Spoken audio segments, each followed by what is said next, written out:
Welcome to Hispanic Biz Success Stories. I'm Homero Galicia. This program we interview Hispanic entrepreneurs who have built successful businesses. We learn from them their story, how they started the business, why, their challenges and their victories, and we hope you find these stories entertaining and interesting and educational. Today we're very fortunate to have with us a wonderful gentleman, Armando Reyes. Mr. Reyes founded in 1980 King's Aire. Mr. Reyes, thank you for your time and being with us today. Well, thank you. Thank you for inviting me, Mr. Galicia. I'm all ears and I'm here with you. Well, I appreciate that. Let's see how far we can take this baby. So, you founded in 1980 your business, and now what role do you play? Well, now I'm just doing a little bit of PR, public relations for the company. I drop off little brochures here and there. Since I have passed, no, not I, my wife and I have passed the company to our only child. So you passed it on to your family? Yes, sir. Yes, sir. As a matter of fact, it took effect the first of the year, 2014. She's been our only child, and she's our only child. Never was spoiled. Wow. Very intelligent young lady. Married a wonderful man that's also very intelligent, thank goodness. And Elena and Jose have helped me move it from a mom and pop shop into what it is right now, They're the ones that get to spend the money. I'll give them the okay, used to give them the okay, but now they're doing well. So why did you name it King's Aire? Well, my last name is Reyes. And it's a long story in the sense because I knew when I first started the business in 1980, we were doing nothing but evaporative cooler service here and service that. I figured that if I ever was going to put my name on the yellow pages, very few people were going to call Reyes Aire. I don't think it had a touch to that. So I said, well, my last name is Reyes. It's plural. I'm going to call it King's Aire. And ever since, it's worked wonderful. I've had people from Mexico and local people, of course, King's Aire, Reyes Aire, and people from Mexico call and they will pick up on it, and even they would ask me, how come you called it King's Aire?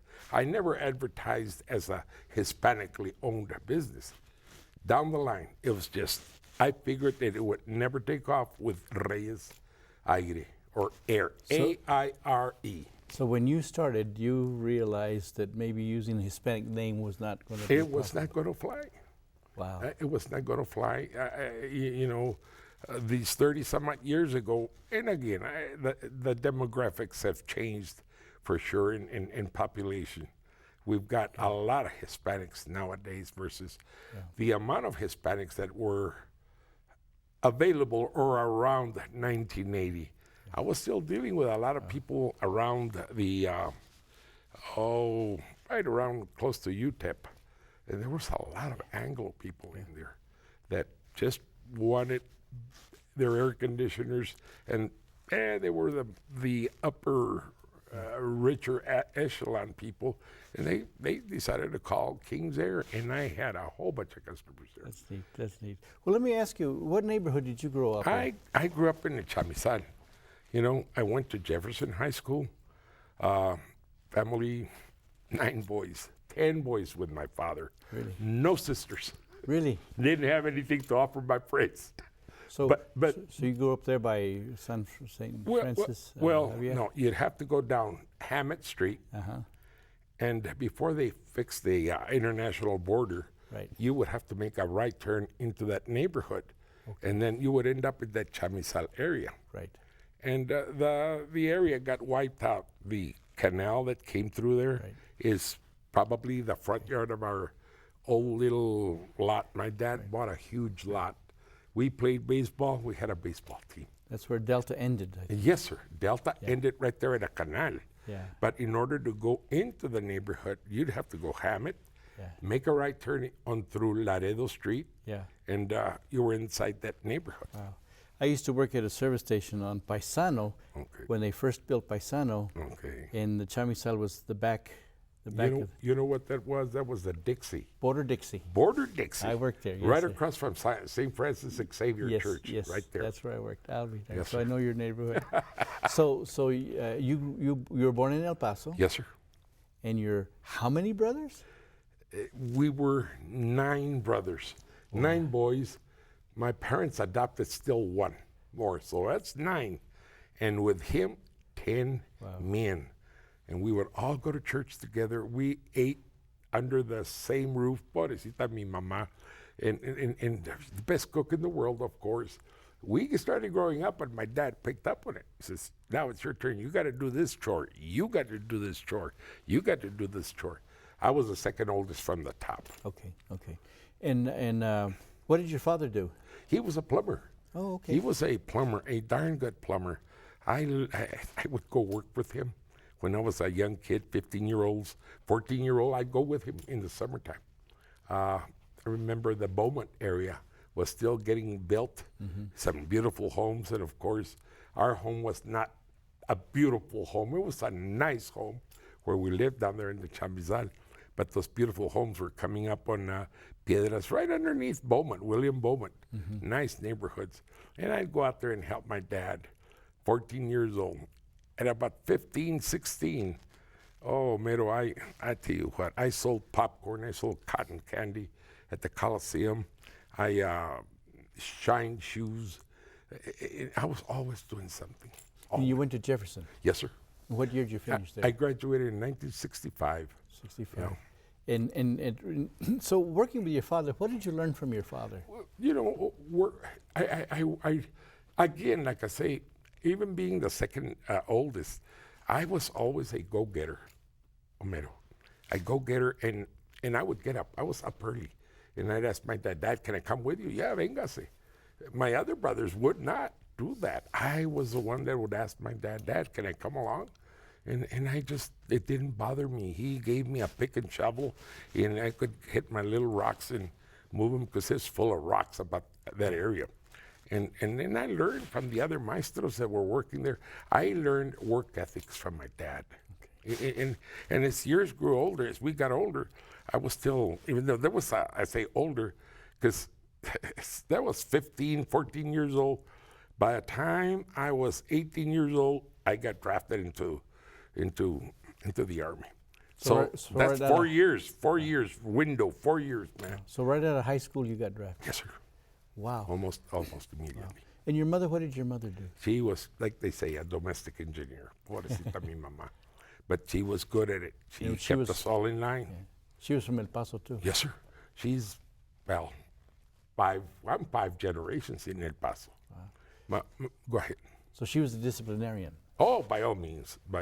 She, my dad, too, even though he'd drink his beers and everything, but never gave anybody trouble. He was an only child, too. Really? What did you learn from your mother? Work, hard work. Ponerle.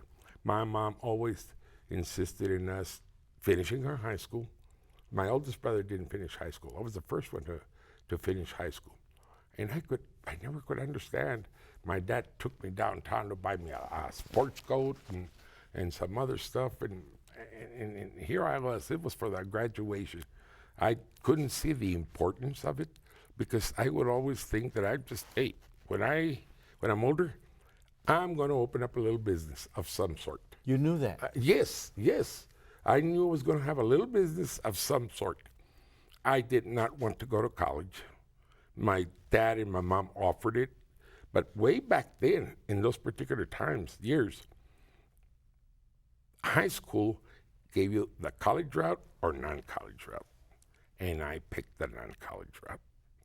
Was your father an independent businessman? No. He worked for his cousin. Okay. A cousin, one way or another. He was a cousin of his.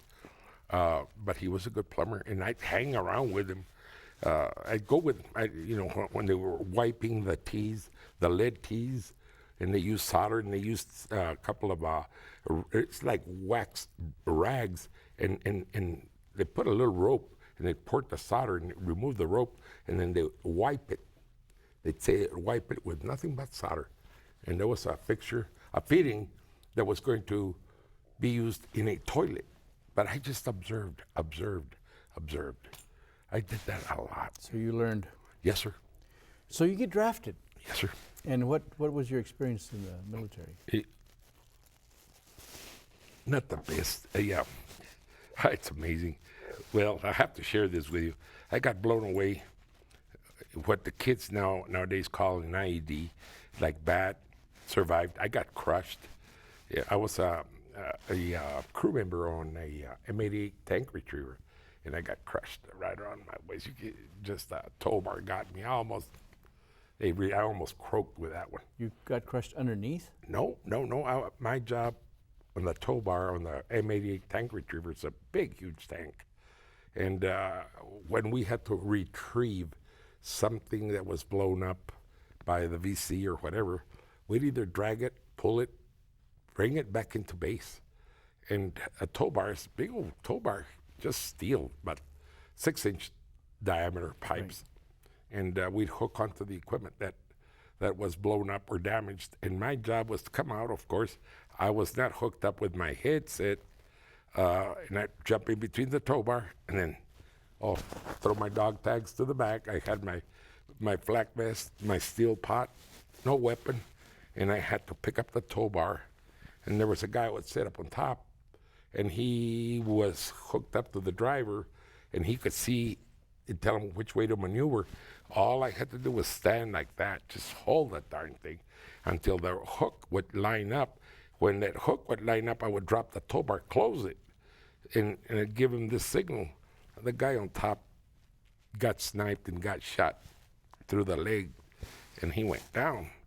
So the last order he gave the driver was to go forward, but this piece of equipment that we had had a flat tire. It was in the mud, and it kicked forward, and it started twisting, and it just twisted that tow bar almost around my whole body. I got out of there. I don't know how I did it, but it was just terrible. I got medevac.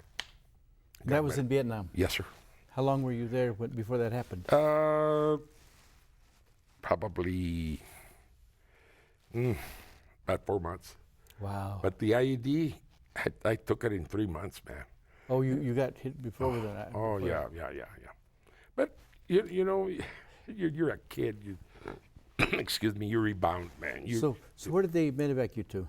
To a hospital, and I remember, it was the 701st hospital in Pleiku, Vietnam. Okay. What year was that? 67. Yeah. 1967. Yeah. That's when the 173rd Airborne got their, it got kicked up in Hill 875. It was just a mess. It was just a mess. Yeah, I was in Okinawa in the mid '60s, and I was in the. We used to, they would bring a ship with the injured to the hospital there.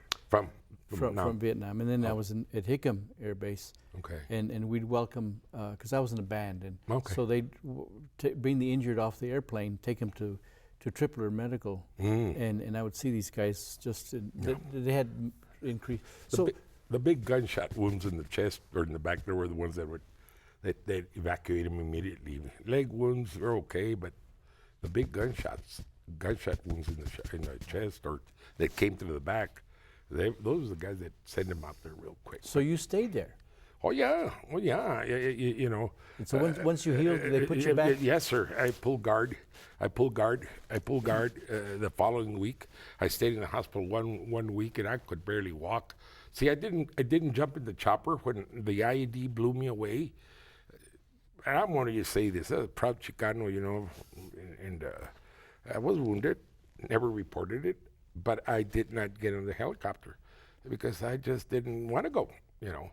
I did not want to go. I was like, God dang it, you know. Guys that in base camp, I'm going to say, you're just faking it or something. And I didn't want to get on the chopper. When that thing blew up, it was a truck that came across, and we were waiting for the truck. It was a convoy, an American convoy that had to come up, one of ours, going up NK Pass, and they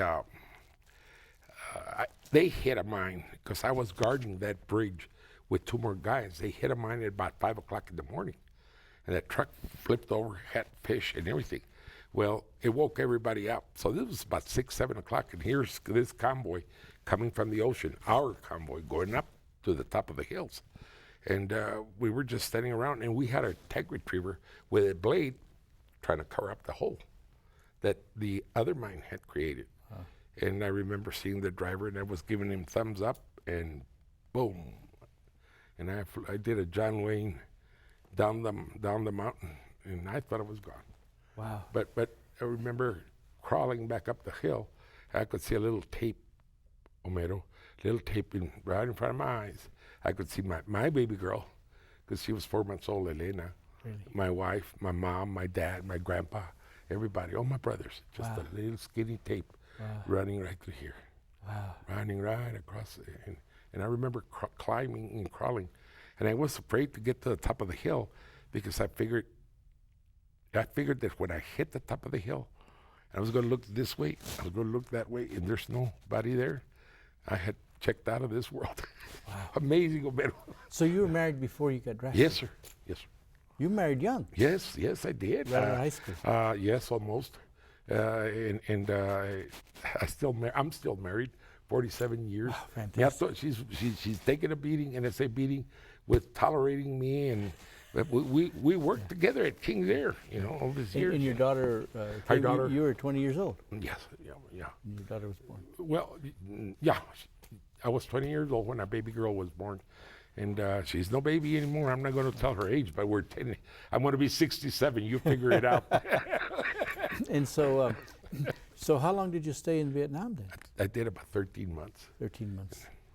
And then? ATS out of there, came back, and came back to work for the air conditioning company I was working for. And that was Breeze Air Conditioning.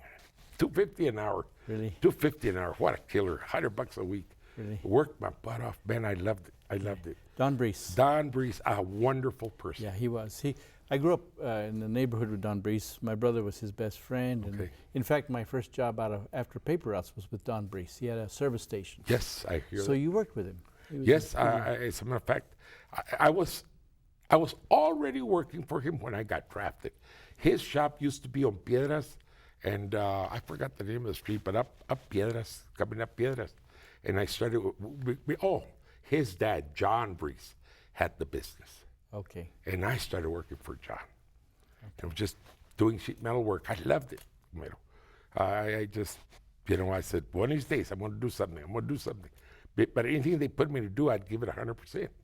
That was it. I shine shoes, and oh man, I tell you. So you worked for Don Brees after you came back from the service? Yes. For 8 years. 8 Wow. years. I worked for him for 8 years. I became one of his supervisors. I learned how to install ductwork. I had so many ideas.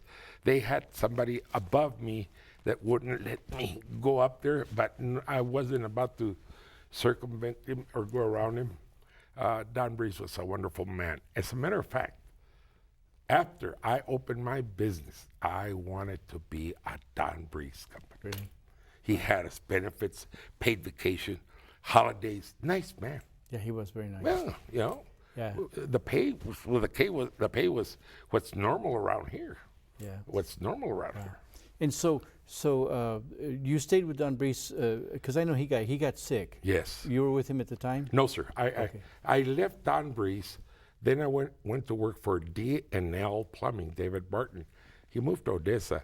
He gave me a nice little position up there, made me the top dog of the sheet metal department, and the estimator and the installer. I was doing 3 things: estimating, installing, and had a good time with Don. With David Barton. I worked for him for 4 years. And So all of this is training. yeah, by all means, training.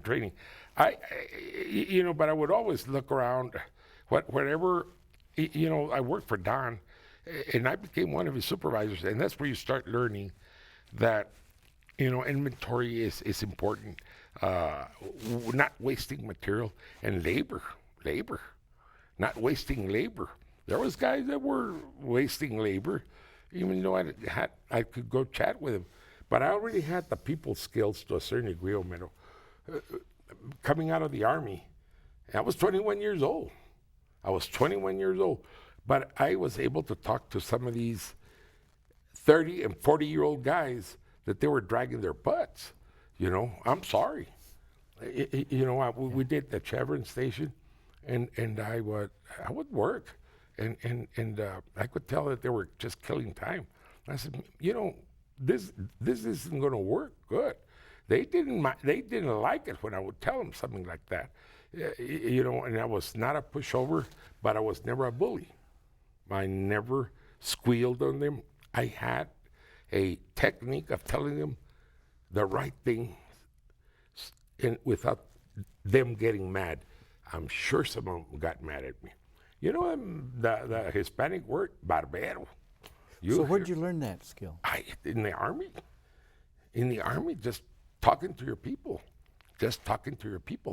And because I was the squad leader in NAM, I was a 5, like a buck sergeant, E5, And in the Army, you go by the rules. So did the Army give you confidence? Yes, it did. It did. Again, like I say, I came back to work. Pero when I came back, I wanted to build me a little casita, my house, get my girl growing and let her go to college.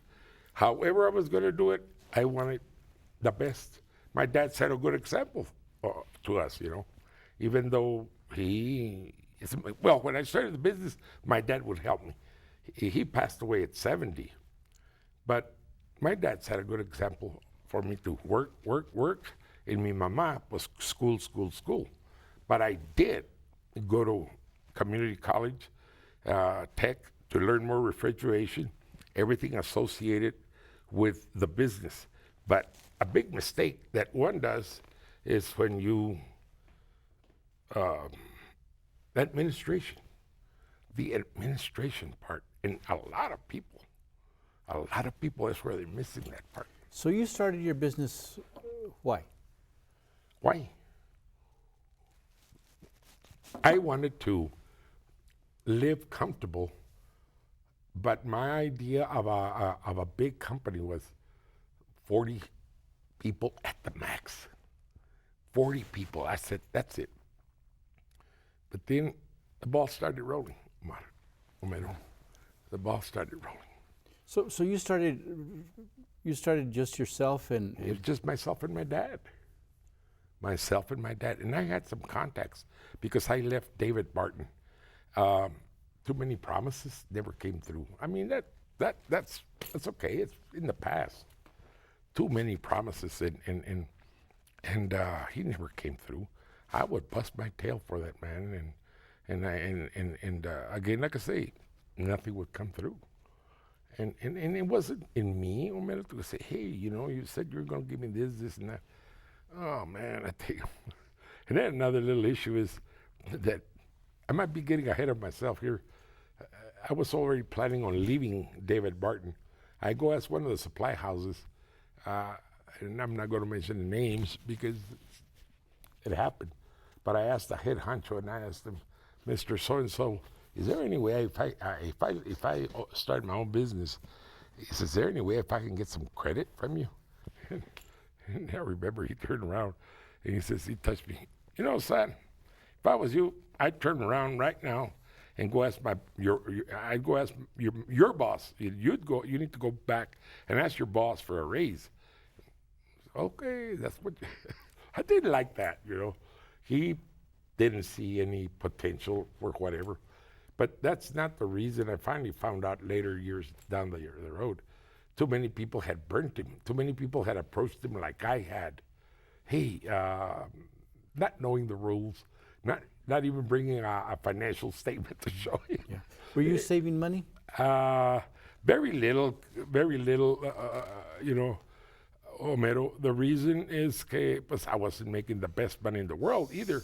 Making $6 an hour, that's $240,000, $12,000 a year, But anyway, we tried. My wife saved money for me.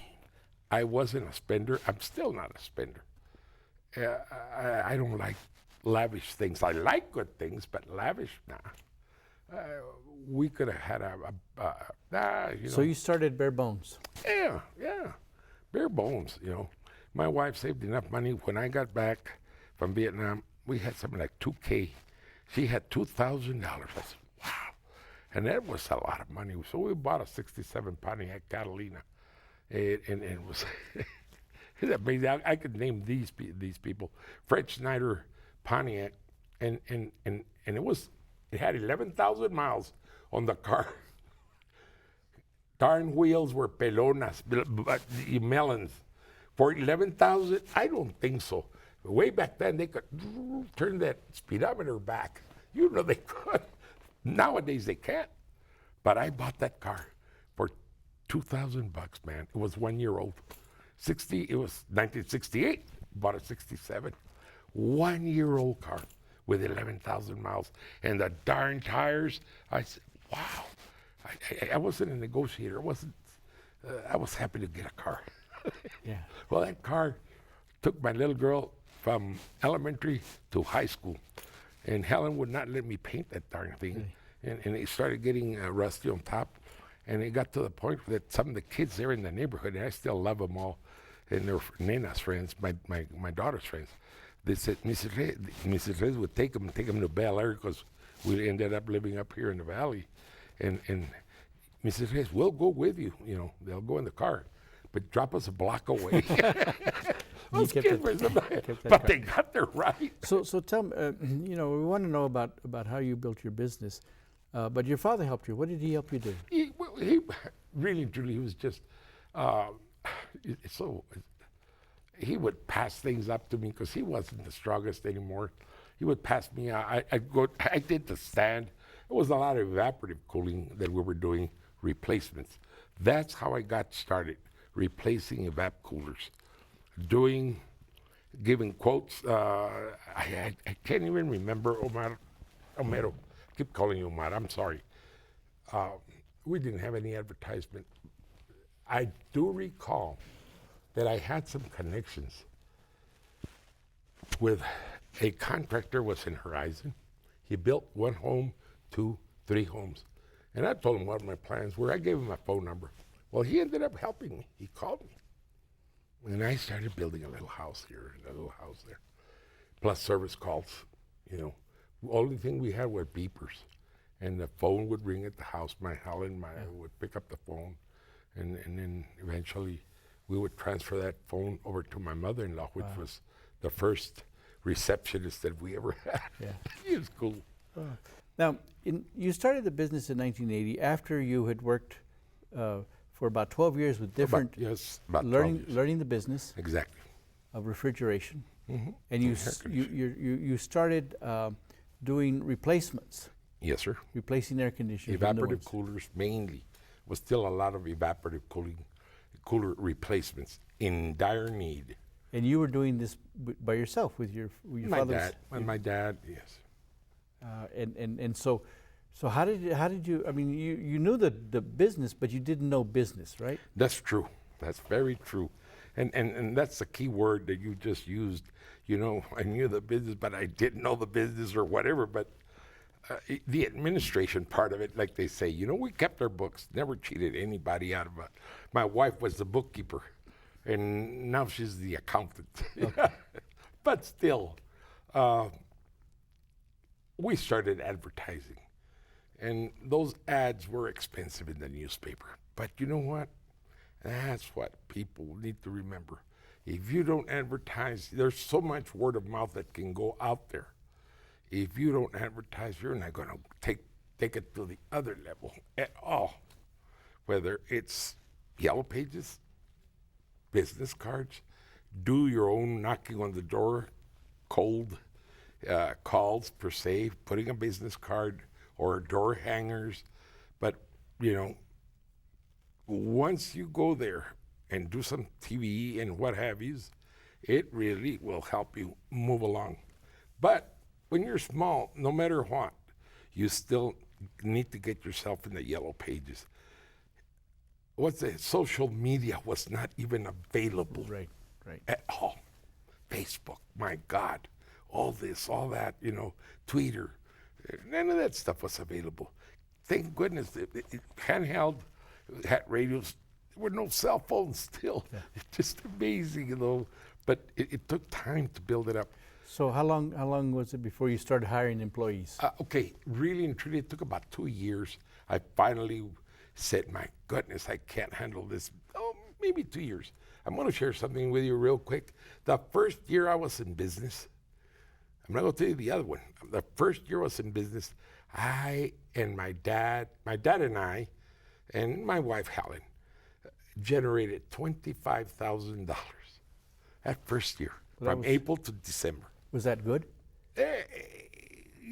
Not really, but still, it paid the bills, and I still did not have a place to work out of. I did not work out of my house. Just the phone rang at the house.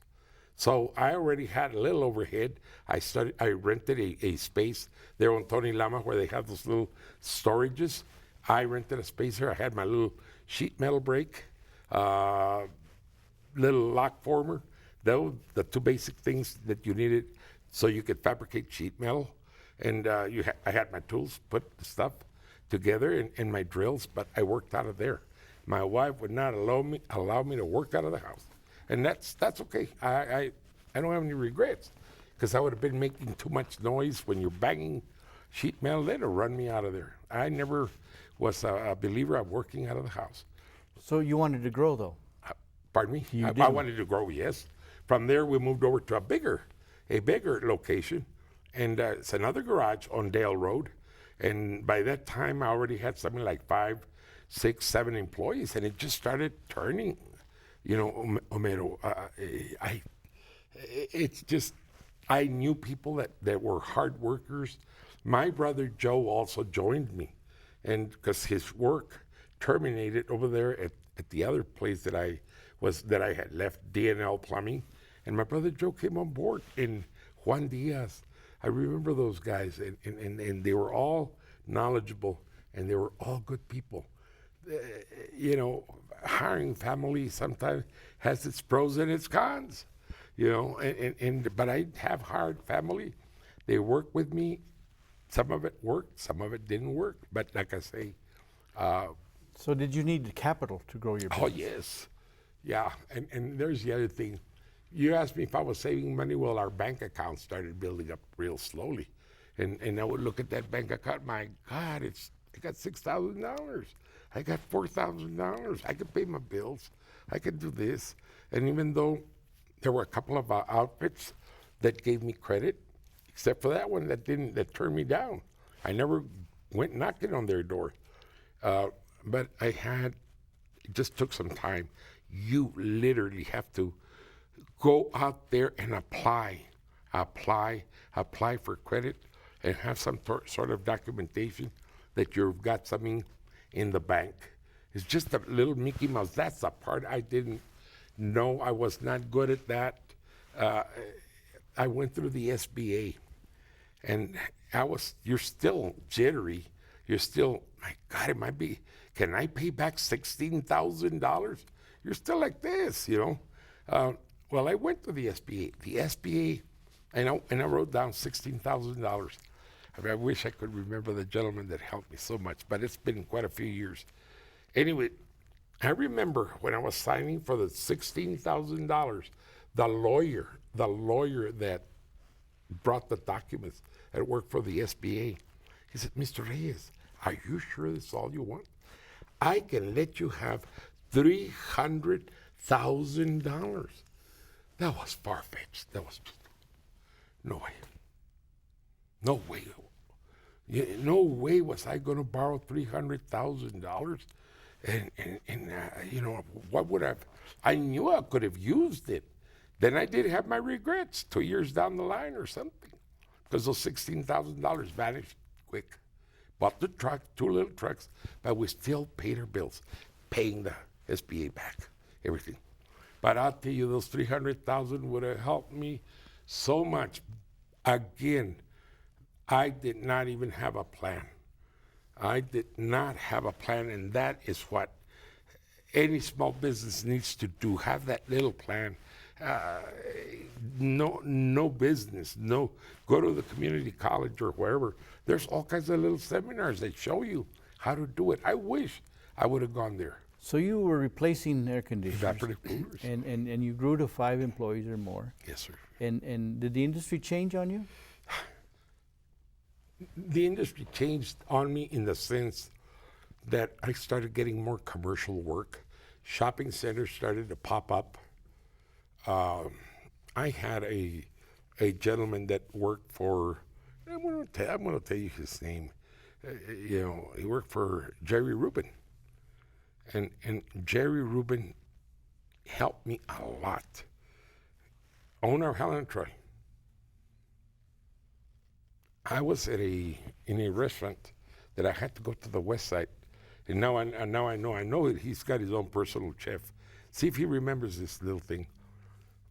He would go in there, and I was there already drinking some coffee, waiting for somebody else, and I saw Jerry walk in, and he would just barely say hi because he was a quiet man, barely say hi, and believe it or not, like that old Chicano way doing.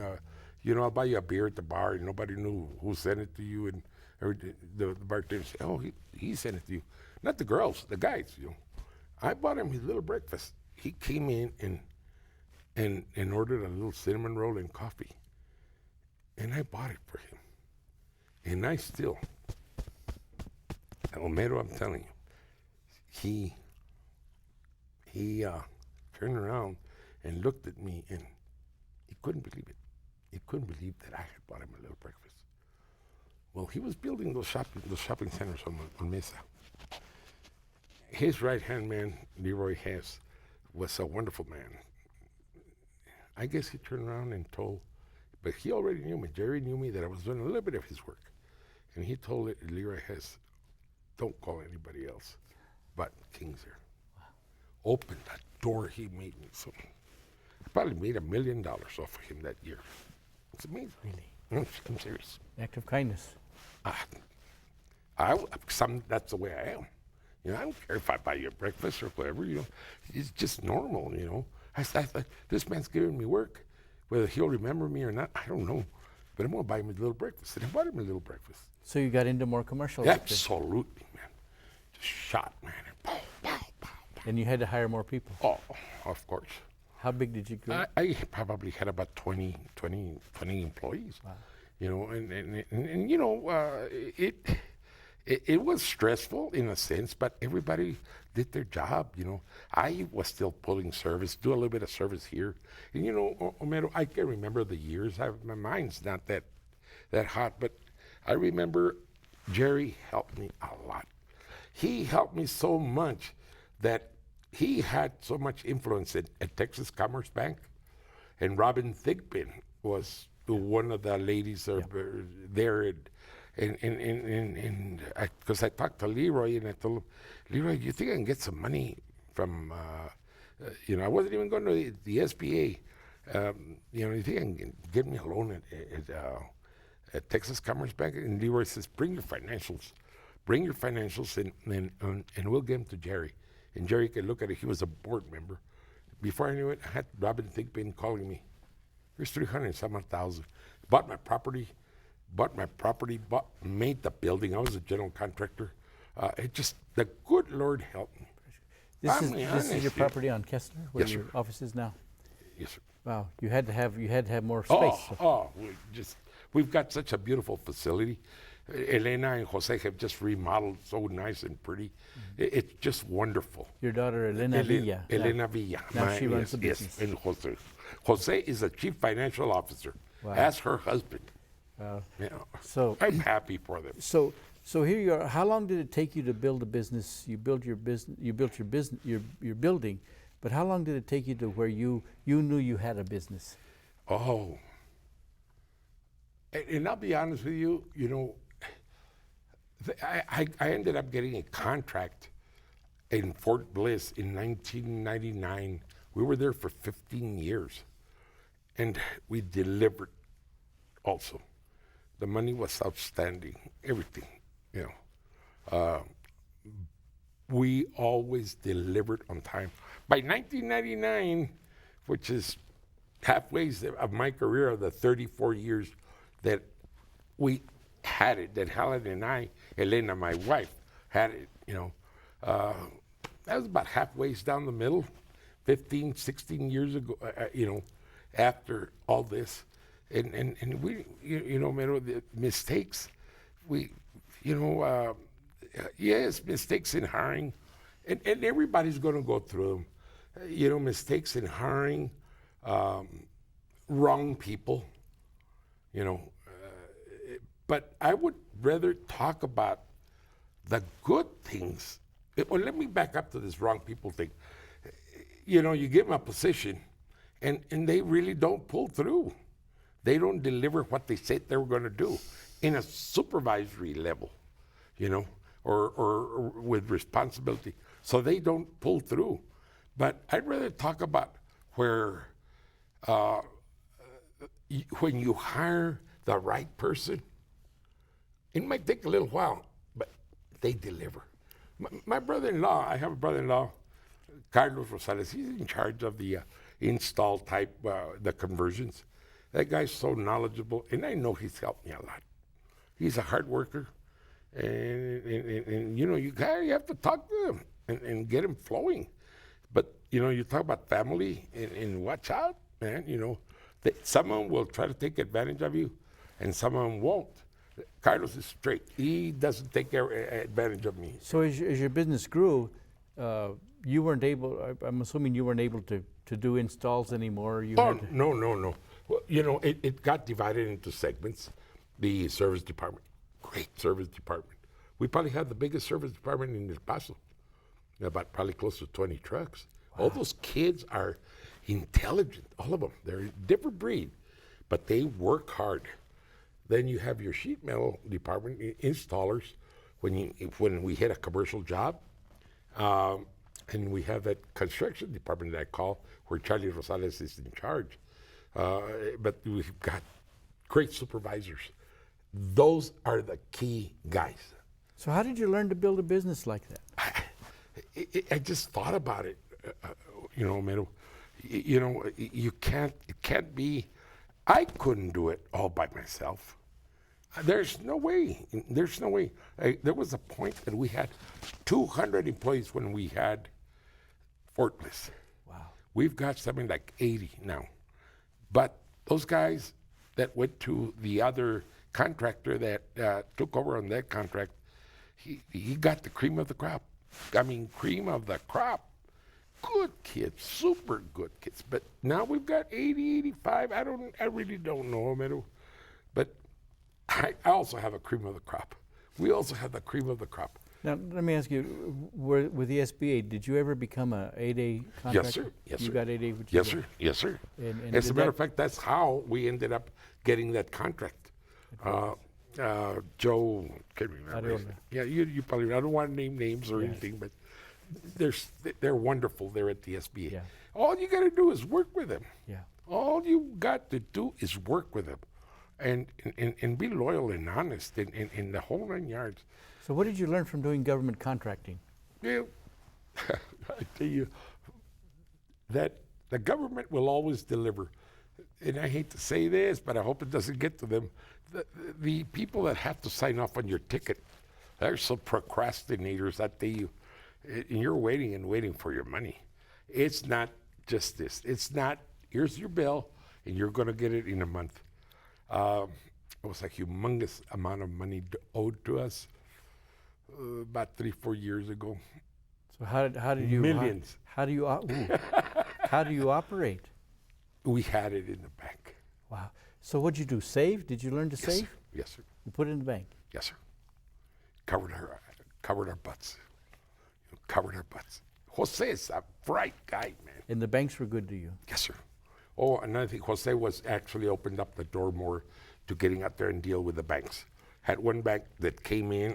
We didn't even ask them. They came in. We thought we'd give them a try. We probably had over $1 million in receivables. Wow. They made a U-turn, walked out. Talked to another bank, knew our reputation, and said, yeah. Here's $1 million. Wow. And they got our service. You know what I'm saying? That was So, a couple. so what are the secrets of building a business? Hijo, hard work. You know, there is some hard work involved. You're not going to get rich overnight. No, you know. And I don't consider myself rich. Rich with family and friends. Very little friends. The other ones are acquaintances.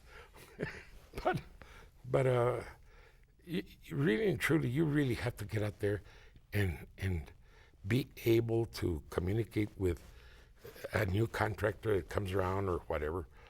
But you just need to ask. There are some jobs that you can negotiate. People don't trust anybody.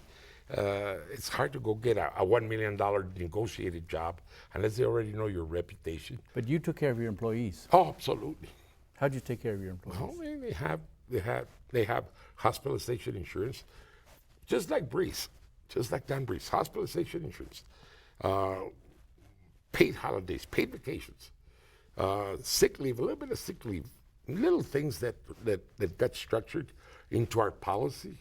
And that's all it is. All they got to do is be there. So what was your job in building the business and building your crew and your team? Oh, but yeah. Even if I back up, I would always do little speeches to them and tell them about what I used to do. And even if I would get out there on the field and show them a little bit of this, a little bit of that, I'd go visit some job sites. And the key thing, another key thing, if a company is not on top of it, is the safety issue. Safety. If you don't practice that, you're going to have a lot of, me duele in the back, and it could be Mickey Mouse. You know, there are some little apples that run around doing that little thing, but you need to take care of those guys and make them aware that we're there, that we have workmen's comp to cover those little injuries. So you did preventive Yes. to prevent Yes. workers' comp issues. Oh, yes, we had safety meetings. Even if it costs you, it's going to cost you. You got 30, 40 guys sitting there. They're all getting paid. You know, they're all getting paid to sit there for 1 hour and see this video. No picking your nose, no hanky-panking. You know, guys, you know, I mean, they pay attention. So did you bring your daughter into your business early? Oh, yes, she's probably been working with us for 20 years now. So she learned the business. Absolutely. And Jose's got his license, and my daughter's going to school to learn more than that. But bright kids, you know. Everything is, my daughter got a master's in, it's called CIS, Computer Information Systems. Everything's automated. Everything. And then, but you went through the transition from evaporative to refrigeration. Yes, sir. And you made that transition. Oh, yes, I did do that, you know. I used to do that with Don Breeze before, you know, I used to do installations for him, but I did go to school for you know, installing or handling refrigerant is what we call, handling it. Our techs are top of the line kids, and I call them kids. Of course, they're all younger than I am. There's maybe one person that's older than I am in there, and it's a lady. She works in the office, but she's a beautiful lady too, you know, and they're just nice, man, very well. Let me ask you, as growing a business as a Hispanic, were you aware of, did those issues come up being Hispanic? Let me go back to the Army. I am really colorblind, okay? But I also use the word colorblind. I don't look at Anglo, African American, or Hispanic. You know, I'm still colorblind in that sense. It's not that I wanted to prove to the rest of the world that I, as a Hispanic, I made it or had a successful business. I could have. I'm sure I could have lived in Phoenix, Arizona, and we could have still kicked some butt, because you have more angles per se in Phoenix. But still, here all you gotta do is just deliver, and have good service. But in building your business now, you had to change your role. You had to change the way you looked at things as the business grew. Yes. Who helped you? Who were the helpers? As far as the employees, or or administrative. Outside, yes.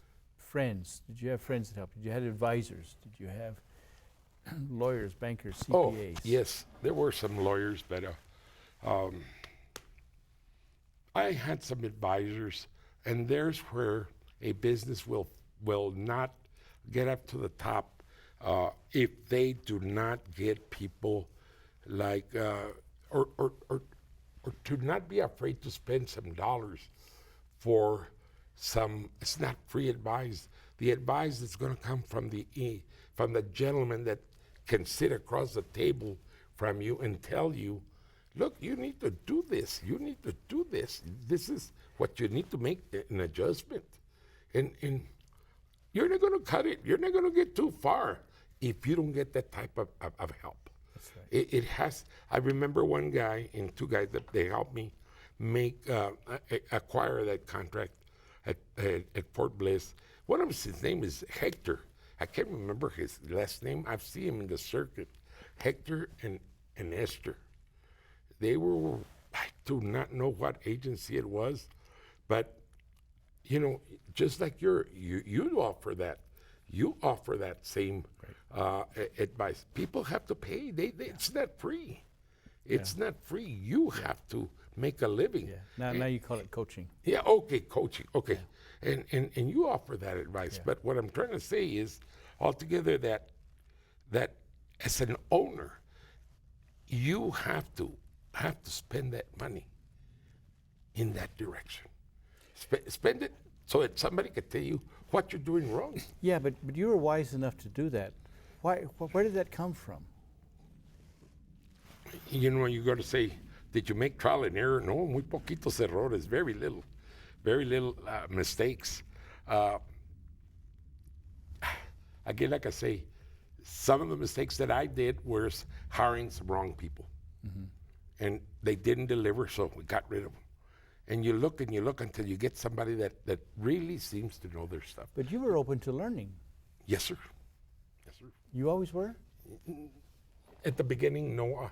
It's not that I wasn't. I've always been open to learning. But the reason that that another mistake that some young organization can make is because he thinks that he cannot make it. He's not going to make $1, and he'd rather go make $1 than go spend some time here to learn something, whether it's a free seminar at the Hispanic, or at the community college, Hispanic chamber, whatever. And they need to join those little organizations so they can have the network stuff. And you can't sit down and go home and drink your beer and you think, oh, what a hard day I had. Uh-uh. If you're going to be the leader of that group, you have to get involved. So the business owner becomes the leader That's right. of the business. That's right. You have to be a leader somewhere along the line. And you learn leadership in Yes, the sir. military. In the Army. Yes, sir. Yes, sir. And so you know how to work with men and With guys. And ladies, too. yeah. Well, ladies, too. I mean, you know, I told my daughter a long time ago, look, honey, the world is made for everybody. And you're the only child, and you're a girl. You know, I hope that if you ever get married, or no, not really, not necessarily if you ever get married, get an education so that if you ever get married and you end up with a bum, you can dump him. Hello. You know, the world is different nowadays, you know. That way you don't have to really depend on him. But my daughter is great. She's lucky. So you built a legacy. Well, I hope I did. And I do mean this, Homero, because my employees have always been the backbone. There's a phrase that goes that a company is only as strong as its administration. Well, I agree with that one, but the company's also as strong as the employees that deliver quality work. Wow.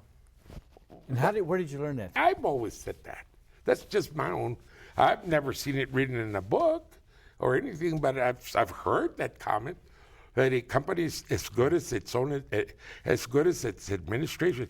Well, administrators can be out there, but they ain't going to be out there beating the bushes or doing the pretty ductwork and everything. It's the two ways. But that's what you did for Don Breeze, and that's what you did for your employers. I was a supervisor. So you learned. Yes, sir. Good. Yes, sir. Well, you know, Mr. Reyes, it's a wonderful story that you have, and a legacy that you're leaving. Well, thank you.